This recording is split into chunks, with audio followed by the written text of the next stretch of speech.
Hello दोस्तों, मैं हूँ यश। आज हम बात करेंगे हिस्ट्री की आगे सीरीज की। आज अभी तक इससे पहले हम कुतुबुद्दीन ऐबक तक पढ़ चुके थे।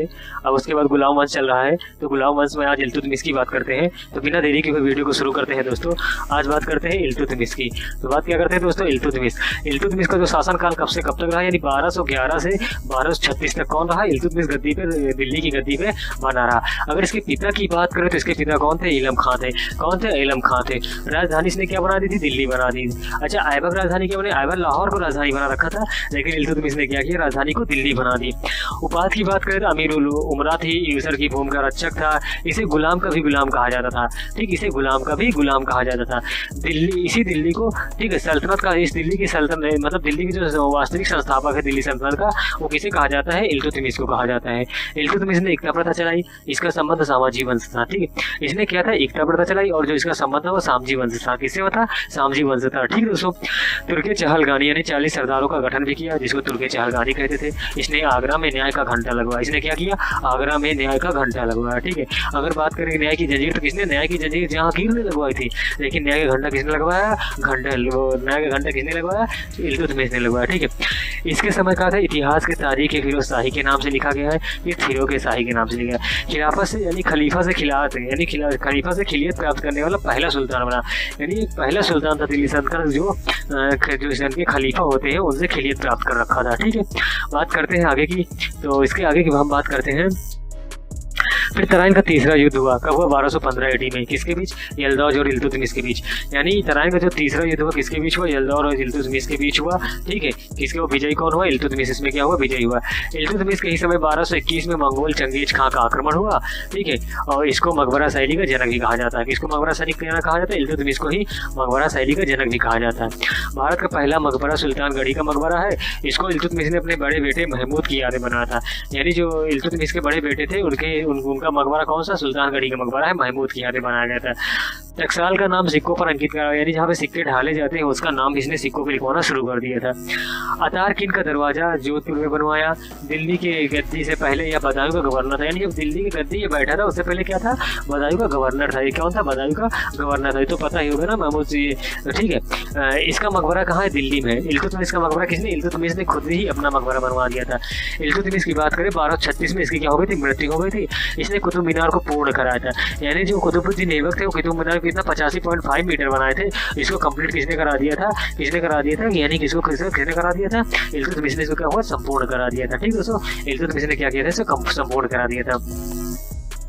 इल्तुतमिश के बाद दिल्ली की गद्दी पे कौन आती है? रजिया सुल्तान आती है, जो कि इल्तुतमिश की बेटी थी। ठीक, इसका शासनकाल 1336 से 1340 रहा। यानी कुल बात करें तो 4 साल 6 महीना का ही इसने शासनकाल किया। ठीक है, तुर्की इतिहास की पहली महिला शासिका बनी। यानी तुर्की इतिहास में पहली महिला शासिका कौन थी? रजिया सुल्तान थी। यह इल्तुतमिश की बेटी थी। इसके खिलाफ अल्तुनिया का विद्रोह हुआ। ठीक है, उसको दबाने वहाँ गई और वहीं पे क्या हुई?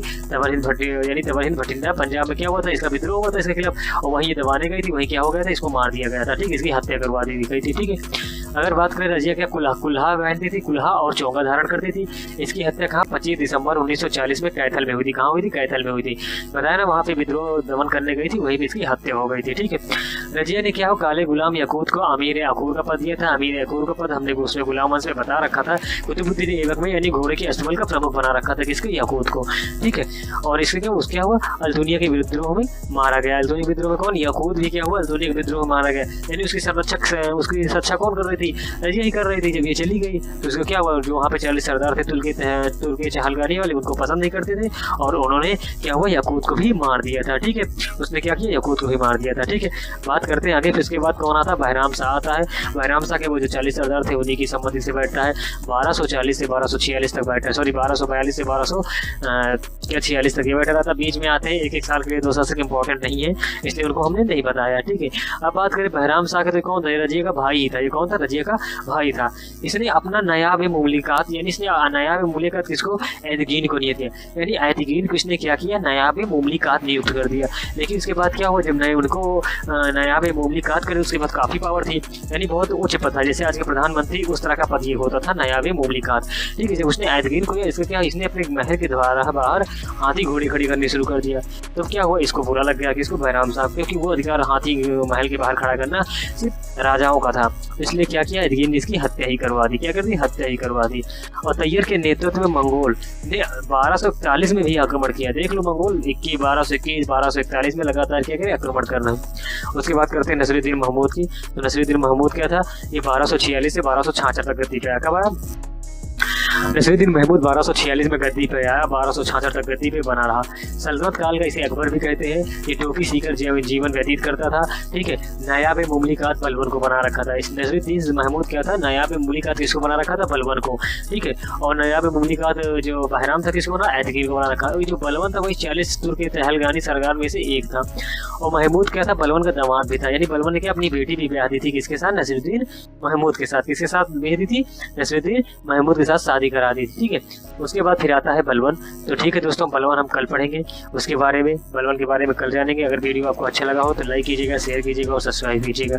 तो मिलते हैं कल नेक्स्ट वीडियो में दोस्तों।